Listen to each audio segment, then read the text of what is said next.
Espíritu del Ring con Queer Spirit. Bienvenidos al episodio número 21 de Espíritu del Ring. Yo soy Queer Spirit y hoy vamos a hablar de La calle de la amargura, una película de Arturo Ripstein que representa de una u otra manera la nota roja que fue la muerte de Espectrito II y de la Parquita, allá por el 2009.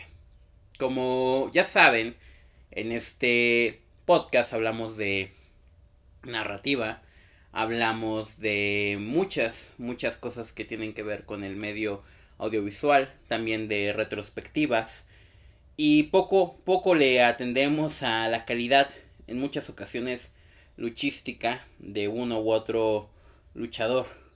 Nos preocupamos más por cómo cuentan las cosas a través de su propio arte, que es la lucha libre.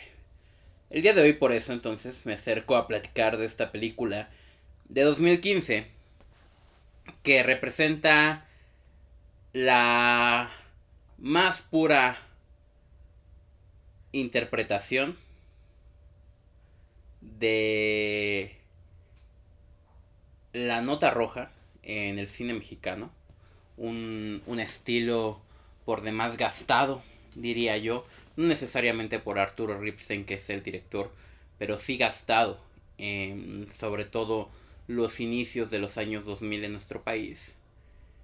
Y que aquí propone una película que a mí me emocionaba mucho. Cuando yo supe que Arturo Ripstein estaba trabajando en una película sobre este caso, a escasos 5 años de haber sucedido, con mi fanatismo a la lucha libre y mi amor hacia el cine, pues esperaba una mezcla perfecta. ¿Y por qué lo esperaba? Porque Arturo Ripstein es uno de esos directores mexicanos que vale mucho la pena ver. Si bien, y esto lo puedo decir con perspectiva individual, no me gusta lo que ha trabajado en los últimos 20 años. Es decir, de lo del 2000 para acá, realmente no hay ni una sola película que me parezca tan profunda como su cine ochentero. Sigue siendo un director que hace películas que otros nunca podrían siquiera imaginar. En un México donde el cine actual muchas veces es espectacular. Para mí un Ya no estoy aquí exhibe de mejor manera la vida en las calles de escasos recursos que esta película de La calle de la amargura, que es una de las búsquedas que tiene la cinta. Y sin embargo, hay muchas cosas que, aun con lo maravillosa que es Ya no estoy aquí, no llegan a transitar en la devastadora y atroz realidad que te presenta Arturo Ripstein. Arturo Ripstein, para dar un poquito más de contexto, dirige en los 80s grandes películas, de hecho desde los 70s. Y entre ellas tenemos El lugar sin límites, aquella película donde Roberto Cobos hace de interpretación de su vida, y sobre todo El castillo de la pureza, una película tan potente, tan cercana y tan atroz que pareciera el límite en muchas ocasiones del ingenio humano.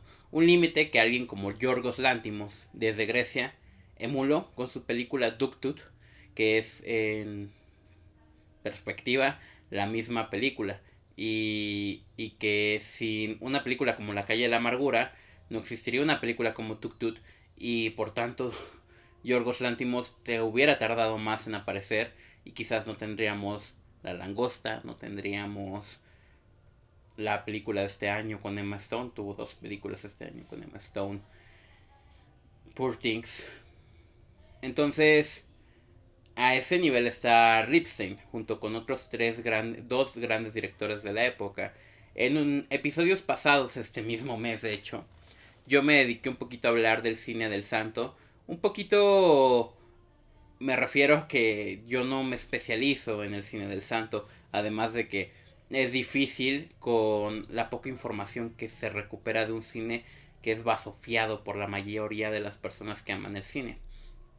De hecho, seguramente durante ese proceso del podcast, que no me lo he vuelto a escuchar más allá de la edición, seguramente cometo errores que ahorita puedo mencionar, como decir que Cavernario Galindo era quien interpretaba al malo, a la momia mayor en las momias de Guanajuato, aquella película de Blue Demon y Mil Máscaras, cuando en realidad era Tinieblas, Tinieblas señor, el que no sabe qué hacer con la política de los derechos LGBTIQ+. Bueno, pues Tinieblas tiene un papel ahí. Ya después, por ejemplo, curioso será que Tinieblas acompaña a Mil Máscaras en Las momias de San Ángel. También cometo errores de desconocimiento total o de haber escuchado una u otra información sobre la película del Santo, que es también una película que en otros países es prácticamente porno y que tiene mucho que ver con los mitos y leyendas que se cuentan. El Santo hace esta película en el estilo puro de hacer dos películas por una, y la película que llega a México del vampiro, o donde se enfrenta a este grupo de vampiros, pues es una versión para familias, y la que llega a Europa, donde pues técnicamente el Santo ya tenía cierto reconocimiento, es una película sin censura. Dos partes de la misma moneda que marcarían una gran leyenda, como bien lo mencionábamos en el capítulo anterior. Y por ahí pues también dije que había una estatua del Santo en Francia, lo cual es completamente falso. Solamente hay una en Tulancingo. Con esto quiero decir que en veces es difícil hablar de cine que está tan poco revisado, tan poco estudiado, que se vuelve más leyenda que era cine hecho directamente para generar dinero. Hay un podcast completo donde hay mucha información correcta que está ejemplificada ahí, pero el día de hoy creo que podemos hablar de un director que ha sido bastante estudiado, como lo es Arturo Ripstein, y de una película que ha sido parte de mi vida prácticamente, porque cuando comienzo a ver lucha libre precisamente es aquella época en la que mueren Espectrito y La Parquita, que ese mismo año yo los vi luchar en el mercado de mi zona. Y después fallecieron, claro. Y que después aparecería una película que me emocionaba por el conjunto de nombres que hay ahí, una historia de nota roja bastante potente que se puede explorar de diversas maneras, un director histórico para nuestro país, y bien, una gran, gran, gran parvada de talentosísimos actores que presentaron una película por demás interesante, a pesar de que quisiera eliminarla de cualquier cine relacionado a la lucha libre, lo cual pues es imposible. De hecho, no sé si en este mismo podcast lo he hecho, pero estoy seguro que durante este año comenté que me molestaba mucho que no respetaran las identidades de los personajes durante la película, pero era únicamente una necedad en mi mente, porque en realidad nunca vemos a los personajes sin máscara, por lo menos a los protagonistas, es decir, la pequeña muerte, la mini muerte y pequeño el AK-47, el pequeño AK-47, que tienen otros nombres específicamente en la película. Es también curioso que así como en las películas del Santo y de otros luchadores donde se doblaban a los luchadores para que el proceso fuera más sencillo, ¿no? Quien ha estado cerca de un luchador notará con facilidad incluso con los grandes, que hablar no es una de sus mayores virtudes en México. Hoy un poco evolucionado por gente como Sandokan Jr. o Rey Hechicero. Pero, pues, en el proceso de hacer una película con personas que no son actores, se utilizaban los diálogos regrabados en una sala de postproducción. Por eso, incluso en ocasiones, la voz del santo variaba de una película a otra. Y aquí respeta eso Ripstein. Ripstein, quien nunca hizo una película de luchadores y vivió en la época del cine de luchadores y filmaba en la época de cine de luchadores, que mencionar que Arturo Ripstein ya estaba involucrado en el cine desde El Ángel Exterminador de Luis Buñuel. O sea, que conoce todo eso, pero se enfocó en lo suyo. Y respeta, curiosamente, esa parte de el cine de luchadores, que era regrabar la voz de los luchadores. Es muy curioso que respete tanto una característica muy esencial de un cine al cual nunca se acercó, pues, obviamente porque tenía otras búsquedas como artista y estabas haciendo Cadena Perpetua y estabas haciendo las ya mencionadas. Entonces, los dos luchadores que van a aparecer en esta película, uno representando a la Parquita, quien tiene una muy mala relación con el luchador al que representa. En este caso, el símil sería la Parca, entiendo yo. Y Espectrito, quien de hecho, todo lo contrario, tiene una muy buena relación con su luchador franquicia. Es curioso cómo presentan estos personajes. Y si bien la película también tiene como protagonistas a dos prostitutas, a dos exoservidoras que lo hacen, y ya lo digo, espectacular, ambas dos como personajes. Una es Patricia Reyes Espíndola, que está muy top, pero la otra es Nora Velázquez, que de pronto y sin tapujos reconoces como Chabela, la del programa este cómico de los años 90, 2000, que iba con un padrecito y le contaba historias muy sexosas. Pues esta actriz de Chabela, que a lo mejor tú no identificas mucho como una actriz seria, de hecho tiene bastantes películas serias en su actual andar como actriz. Esta es parte de, pero ella de hecho siempre ha hecho cine serio.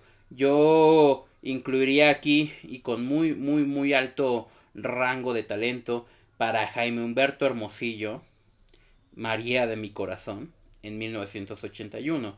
Pero hoy en día, hace unos años hizo Cosas Imposibles con Benny Emanuel, que es una película donde por ahí expresa y va mucho más allá de lo que una mujer de tercera edad puede ser considerado que haga. Entonces, vuelvo, es una mujer que tiene un talento extraordinario y que voy a mencionarlas aquí entre muchas otras personas maravillosas que salen en la película, pues porque el podcast es de lucha libre y clavarnos tanto con los matices pues nos podría llevar a la ruina. De por sí ya me da miedo hablar aquí de estas cosas porque no sé qué tanto pueda llegar a interesarle a un aficionado de lucha libre. Pero pues por ahí también está el maravilloso Eligio Meléndez, que va a interpretar al papá de los mini luchadores, pero aquí va a haber una discrepancia conforme al universo que crea Arturo Ripstein, y a Silvia Pasquel, que interpreta a la madre de los mini luchadores. Estos dos personajes son bien interesantes porque de una u otra manera también representan un poquito cómo se dejan vislumbrar las historias de los luchadores en México. Vuelvo, desromantiza muchísimo la idea del luchador. Si bien respetan muchísimo que ellos nunca se quiten la máscara, y ahí estaba yo en un error, a pesar de que hay otros luchadores enmascarados que sí aparecen sin máscara, en vestidores sobre todo, desromantiza mucho la idea en otros aspectos. Respeta algunos, tiene unos grandes planos en el ring, filmados en la arena Coliseo totalmente vacía, iluminadas, pero de una manera bellísima, con el tiempo del universo, seguramente. Y y sucediendo en lugares donde la lucha libre es importante. En la Merced, en Perú, donde está la Arena Coliseo. Y también la película vira a otro lado, a pesar de tener a luchadores como personajes principales, pues porque las prostitutas también son principales en este caso. Empezamos con las discrepancias que creo que son interesantes de mencionar antes de continuar. Por ejemplo, aquí no diferencian a los luchadores micro de los luchadores mini. Para esta ficción, los luchadores mini son lo mismo que los luchadores micro. Durante muchos años, en los 90 específicamente, los luchadores mini eran una extensión valiosa para los luchadores franquicia. La Parca, Pirata Morgan, Espectro. Todos este tipo de luchadores, Máscara Sagrada, pues tenían un mini octagón. Y incluso llegaron a ser igual de queridos que los luchadores franquicia, en este caso. Muchas veces estos luchadores mini estelarizaban carteles de menor engranaje en mercados, en arenas, en arenas chicas, pues, para dejar que el espectador pues tuviera un acercamiento a ciertas instancias luchísticas que de otra manera eran un poquito más difíciles en su región. Aún hoy en día es fácil encontrar a los mini Psycho Circus en diversos carteles. Es algo totalmente normal. Y en aquella época pues lo era más. Además, la Parquita tuvo un éxito rotundo y estamos hablando de la mera época de triunfo de Mascarita Sagrada, que a la vez era Mascarita Dorada. Y bueno, es hablar muchísimo. Pero con esto hay que diferenciar a este tipo de luchadores de los micro luchadores. Para un espectador del podcast que consuma lucha libre, esta diferencia es bastante amplia y notable. Pero para cierto público que quizás esté viendo este podcast más por la película que por el luchador mini tiene la característica de tener un peso ligero y a la vez tener una estatura menor a un luchador que regularmente se determinaría ligero, que en México es muy fácil por las diferencias de estaturas que existen. Básicamente, y quizás yéndome ya demasiado lejos, Rey Misterio en sus inicios quizá ni siquiera tenía la estatura para ser considerado fuera de este rango. Los luchadores mini entonces no tienen la estatura similar a los luchadores micro, que es donde marcamos la diferencia. Los micro tienen una estatura y una distribución en su cuerpo mucho más cercana a las de un niño, por ejemplo. Mientras que los mini tienen una distribución en su cuerpo más similar a la de una persona de talla normal, que simplemente se detuvo su crecimiento en cierto punto. Eso es, bueno, muy fácil de determinar en diferentes circunstancias. Pero para que quede claro que Monito, el clásico que Monito y cualquier que Monito representado en su historia, es de talla micro para muchos promotores. Mientras que Mascarita Sagrada corresponde a la talla mini. ¿Por qué hay esta división? Pues por respetar ciertas reglas que la lucha libre ni siquiera debería respetar, ¿vale? Pero que permiten que se hagan otro tipo de diferenciaciones entre todos estos. Aún hoy en el Consejo Mundial, o incluso Tinieblas Junior, continúan apareciendo con sus luchadores micros, también llamados mascotas. Las mascotas son básicamente luchadorcitos pequeños, como que Monito, que pueden en muchas ocasiones hacer lo mismo que los luchadores más cercanos a la talla comúnmente aceptada, pero que lo hacen entre ellos, entre sus propias estaturas. Y en todo caso, que Monito durante mucho tiempo de su carrera acompañaba a Místico, a Máximo, a Shocker, entre diversos otros luchadores. Y corresponden más al seccionamiento de mascotas. En este caso, estarán de acuerdo que la Parquita y Espectrito segundo no eran mascotas, eran luchadores mini que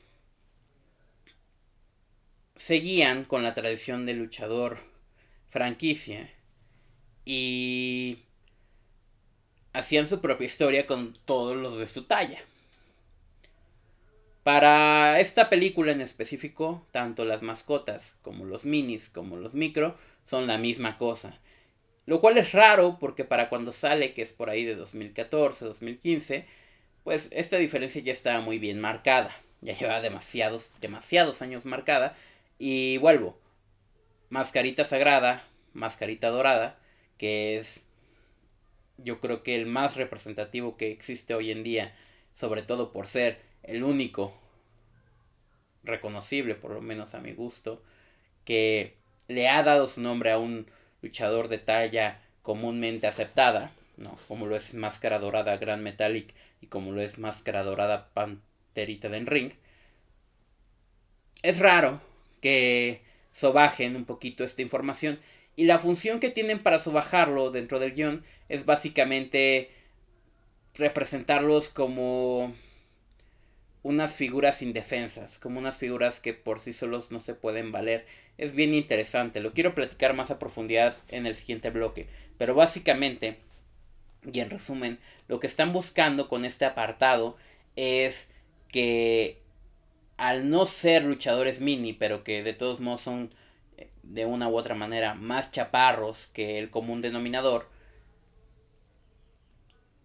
encajan más en el concepto de tierno, en el concepto de pequeños, en el concepto de chiquitos, y eso puede enternecer tanto al espectador como al propio personaje dentro de la película. Hay un gran diálogo que dice una persona que termina por revelar quiénes fueron las personas que terminan con la vida de los luchadores, que dice que está dando el pitazo de esta información básicamente, y chequen esto, porque son chiquitos.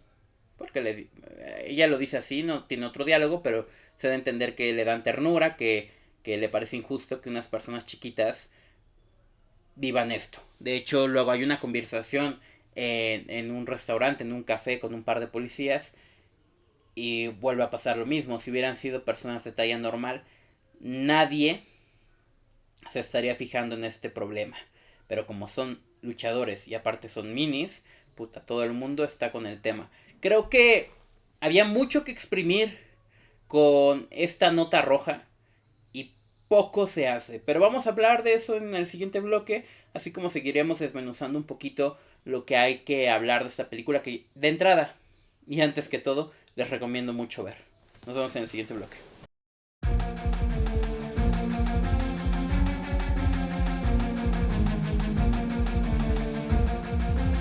Al final de la película aparece un cartel que dice cualquier parecido con la realidad es coincidencia.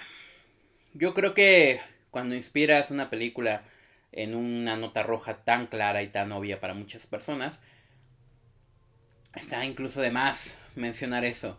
La película no explora únicamente el crimen relacionado a la caída de estos dos hombres en las manos de una mafia llamada La Gota, que eran un tipo de prostitutas exoservidoras que enfocaban su estilo de servicio al drogar de una u otra manera con gotas para los ojos que les daban en tragos a sus clientes y robarles todo lo que trajeran encima.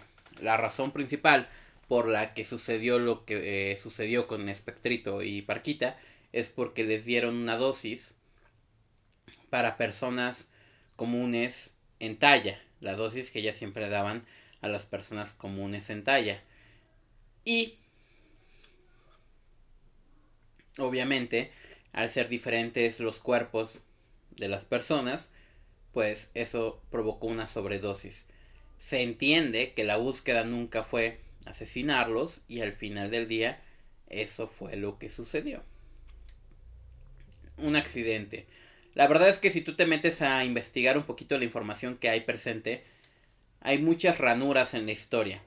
Así como en cualquier caso que exista en la historia de nuestra Ciudad de México, ya sea el caso de la Narvarte, ya sea el caso de la narcosatánica, ya sea el caso de las Mataviejitas, todos estos involucramientos tienen sesgos que te hacen pensar que no lo que te están diciendo es la verdad histórica.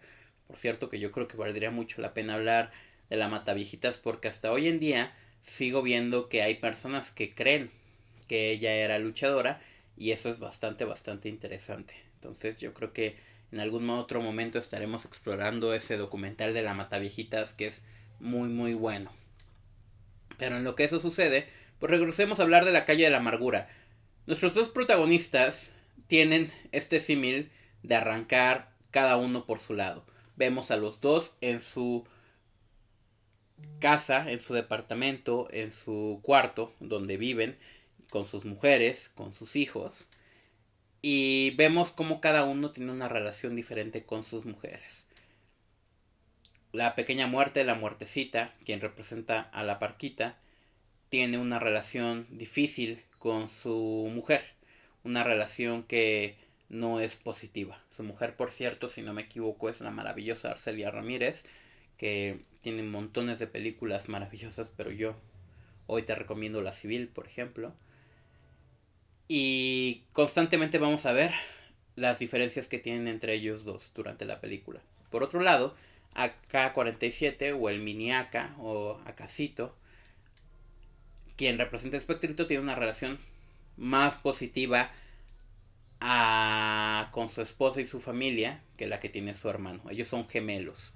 Y eso va a ser constantemente mencionado durante la película.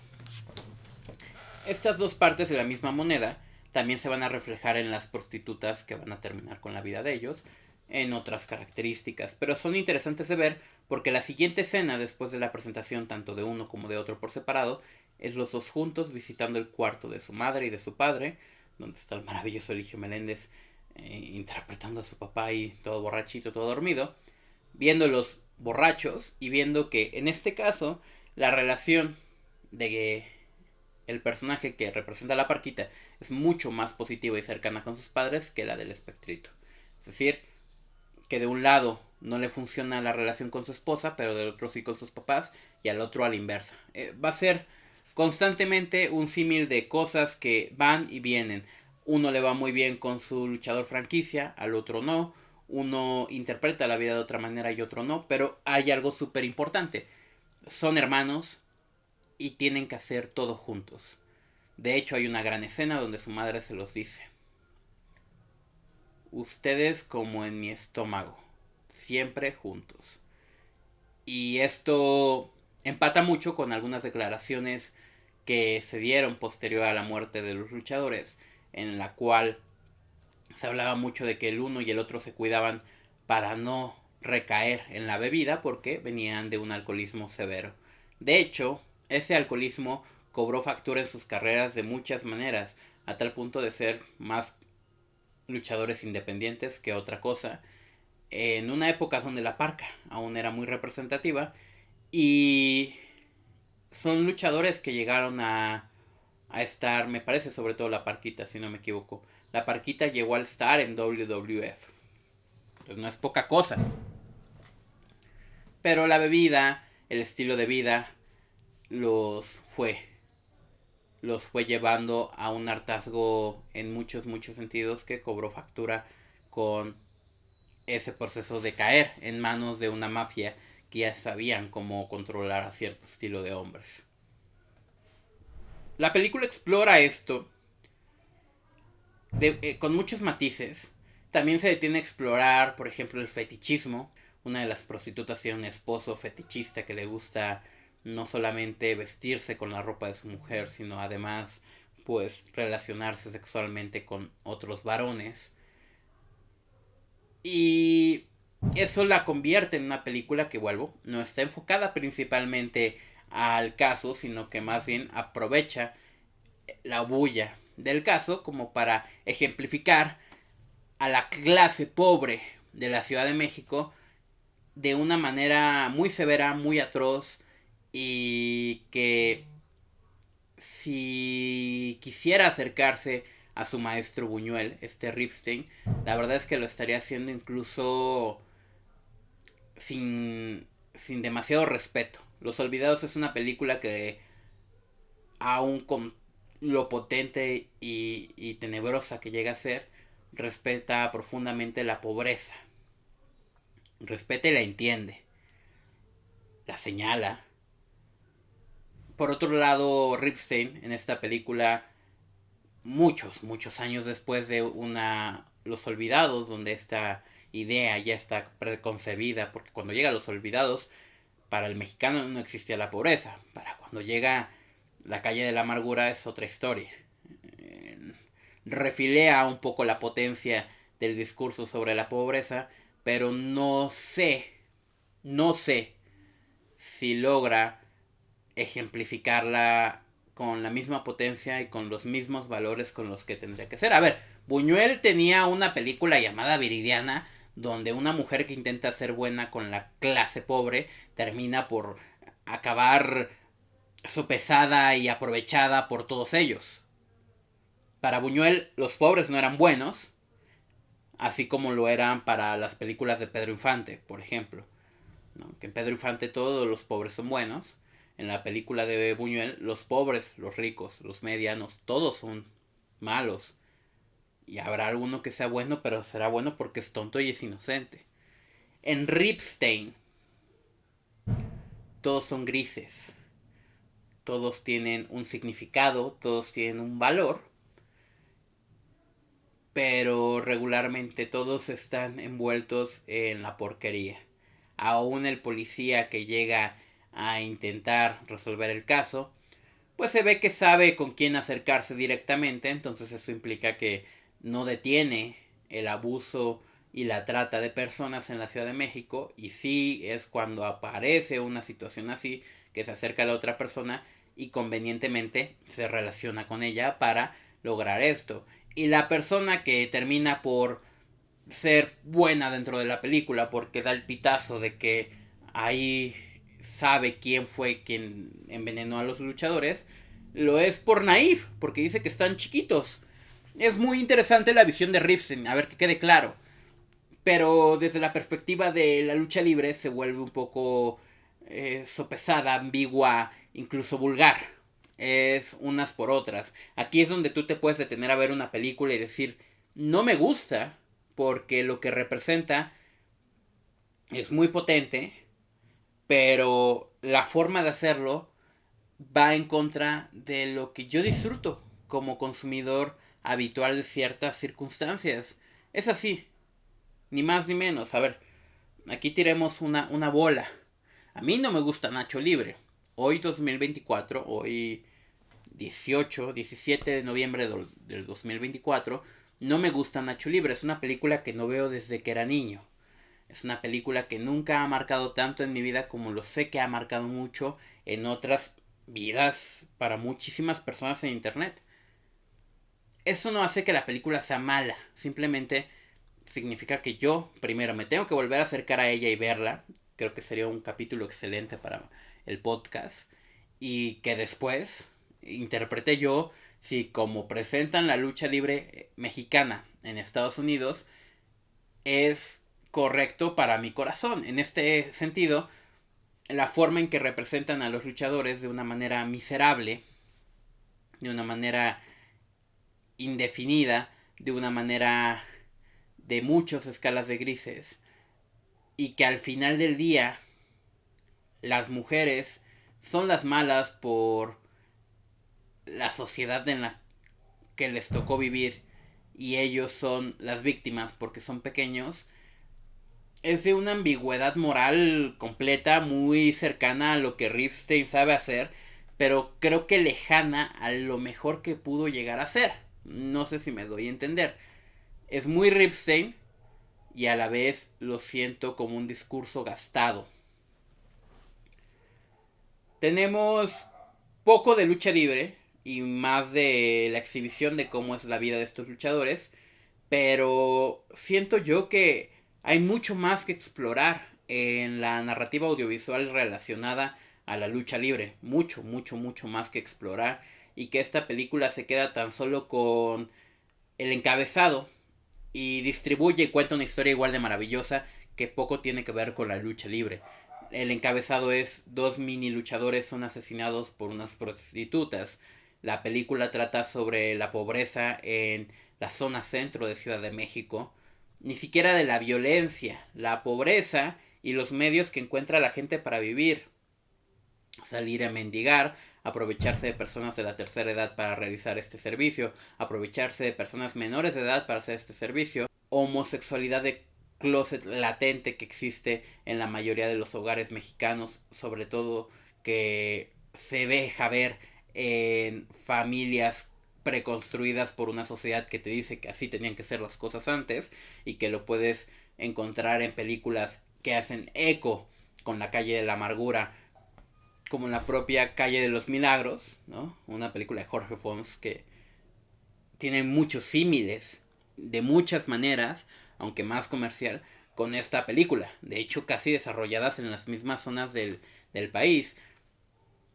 Es una exploración que se lleva mucho tiempo haciéndose. Entonces, es normal que el acercamiento por contar una historia así tenga sentido. Hay películas de otro calibre que exploran la pobreza en los barrios céntricos de la Ciudad de México y que observan otras perspectivas de cada uno de los habitantes, como por ejemplo los basureros, las personas que se la pasan todos sus días en los camiones de basura. Bueno, pues por ahí Gabriel Reyes tiene una película sobre ese estilo de vida bastante interesante. Creo que la lucha libre también da mucho para acercarse a la miseria, para acercarse a la pobreza, para acercarse a los olvidados. Pero este acercamiento no entiende eso. Mientras que la lucha libre es un deporte popular que en los barrios más bajos va a ser bastante respetado, en esta película es solamente el medio. Y por eso es que en algún punto del podcast yo decía, incluso me gustaría decir que no es una película relacionada a la lucha libre, pero el símil lo es, el tema lo es. Es difícil no ver que tenemos a dos luchadores que su madre los maneja y les quita todo el dinero para administrarlo completamente para toda la familia, aun cuando ella es una borracha, mientras que su padre es su entrenador, pero al mismo tiempo es una persona que no termina por corresponder completamente con su familia, que ellos mismos son un poco iguales porque al final del día están contratando un par de prostitutas en separación a las dos mujeres que tienen en su casa. Y poco más sabemos del mundillo de la lucha libre. Algún vuelo hay por ahí con sus personajes de franquicias superiores. Creo que hay mucho, mucho por acercarse al mundo de la lucha libre, a de dónde vienen los luchadores realmente. Y creo que esta película no lo hace.